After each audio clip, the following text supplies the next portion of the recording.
So ayan na nga mga bossing, isang pagpalang araw sa inyong lahat. Ngayon ay nandito tayo sa ilalim ng tulay upang matunghayan ang mga karerahan ng bangka dito dahil may dumayo dito sa ating lugar at magpapakonsuelo raw, kaya manunod tayo. Wala tayong mga chismoso tayo, kaya pupunta tayo at manunod, maki-chismis tayo dito. So ayan, kahit na nga medyo may kainitan ay manunod pa rin tayo. So ayan na, hintay ng saglit at laban na. Konting minuto lang ang maglalaban. Nga pala dito ay dinayo tayo ng mga taga-bunga at pukdol at saka bagalayag. Walang ibang kalaban kundi si Sir Jory Boy, ang pangbato natin dito sa Suhe, at ang kanyang bangkay may pangalang Sniper. Ayan, medyo may karamihan rin yung tao ng mga nakikisyoso dito dahil nakikinood rin sila ng ating mga pakongsuelong bangkarera. Ayan, nagsiset up na sila ng mga bangka nila na ilalaban. Konting business na lang mga kaibigan at matutunghayan natin ang paglalaban ng dalawang bibilis na bangka. Aray ko, ayan na, yun na nga, lumaban na, lumabag na. Yun, nangunguna si Sniper, panbato ng Suhe, drive by Sir Jory Boy, makina sa Zumo. Kalaban niya ay si Deceiver from Bunga, makina Zumo 19 pareho. Nagkatalo lang sa karburador dahil naka 40mm yung dayo, samantala si Sir Jory Boy nasa 30mm lang yata yung carb nito. Ayan, sa nakikita ko po ay nangunguna ang dayo natin. Sinusundan siya ni Sir Jory Boy, medyo dumedistansya na. Ayan, titingnan natin sa likuan na yan kung magkakatalo ba sa kurbada. Ayan, kapit lang po, dire-diretso lang, tuloy-tuloy lang tayo. Ayun na nga, lumagpas na, pero nangunguna pa rin po si Deceiver coming from Bunga. Sinusundan naman siya ng ating pambato na Sir Jorboy from Zuhi. Sniper ang bangka, diretso lang, tutunghayan natin. Marami pang pwedeng mangyari dito at malayo-layo pang finish line natin. So ayan, kapit lang po sa mga nanonood, diretso lang, pangalawang ligo na yan. Ayan, pangalawang ligo na yan dyan sa bangka na yan. Nangunguna pa rin po ang Deceiver kontra Sniper. Nangunguna ang Deceiver from Bunga kontra sa kontra sa Sniper ng Zui. Ayan, titingnan natin dito sa pabor, pumabor na ang tadhana. Titingnan natin kung makakabawi ba ito si Sir Jory Boy o tuluyan na nga siyang iiwan nitong si Deceiver.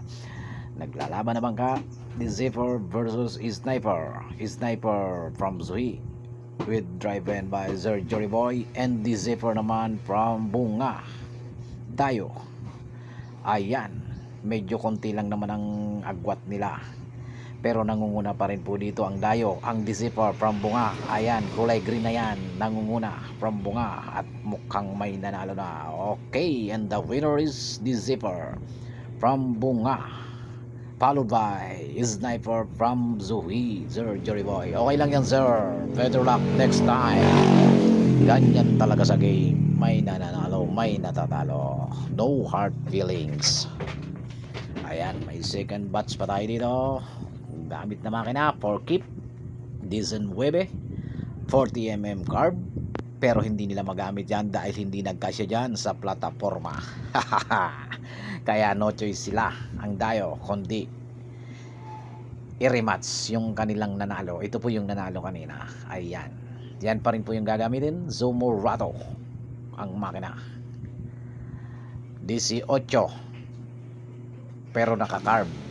Ayan, yan po ang ilalaban na naman. Ilalaban po yan sa taga-Bagalayag naman ng bangka. Ayan po, yan may pula na yan at itim, taga-Bagalayag po yan, pero i-drive pa rin yan ni Sir Jory Boy.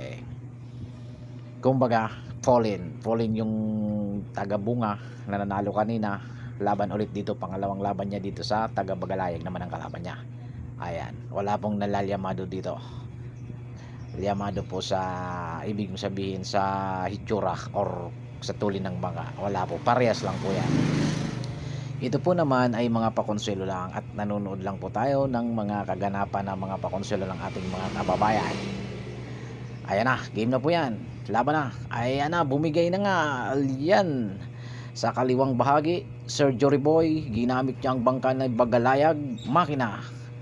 4 keep. Sa kanang bahagi naman yung kanina na taga Bunga na nanalo kanina. Yan po yung sa kanan, makina Zomo Raro 18. Ayan. Zomo versus 4 keep. Sa tingin ko po ay nangunguna ngayon si Sergio Riboy gamit ang 4 keep na makina at bangka ng Bagalayag. Ayan na, nangunguna na nga po. Medyo iniiwan na ni Sergio Riboy itong taga-Bunga na dayo natin. Ayan, nakikita nyo naman mga bossing, mga madam, napakatutuli ng mga bangkang yan. Ayan po, diretso lang po tayo, enjoy lang po tayo sa panonood. Ayan, update, nangunguna pa rin si Sir Jory Boy ng Zuhi gamit ang bangka ng Bagalayag, gamit ang makina 4 keep. 30mm yata yung mga carbs nito kumpara dito sa kumahabol na taga Bunga Zumurado 18 40mm carb. Ayan, pangalawang buya na yan, pangalawang bangka na naliliguan. So consistent ang takbo ni Sir Jory Boy, siya pa rin ang nauuna at followed by taga Bunga. Ayan na po. So ayan, titingnan lang natin kung ilang minuto na lang may mananalo na. So konti na lang. Sa mga gusto po palang dumayo dito, pumunta lang po kayo dito sa amin at pakonsuelo lang naman. Bali kasayahan lang po. So ayan, napakalayo po ng agwat ng dalawang bangkang to. May mananalo na po yata. Walang iba kundi si Sir Jory Boy gamit ang bangka ng Bagalayag kontra sa taga Bunga na nanalo kanina. Kung sakali panalo si Sir Jory Boy ngayon, talo naman siya kanina. Kaya ang nangyari, tabla lang, panalo talo, walang nanalo. Ayan, the winner is Sir Jory Boy gamit ang bangka ng Bagalayag. Ito po yung nanalo sa pangalawang race. Ayan, yan po yung gamit na bangka niya. At tingnan naman natin yung isa na matagal pa yatang makarating. Asa na yun? Ayun, medyo may kalayuan pa. Ito yung defending champion natin na tinalo ngayon ng challenger. Ayan, siya yung nanalo kanina, taga-Mugan po yan. Matuloy rin po yung bangka, kaya lang parang pumalya yung makina sa pangalawang attempt. So kanyan talaga. Better luck next time. Congratulations sa nanalo at sana nag-enjoy po kayo.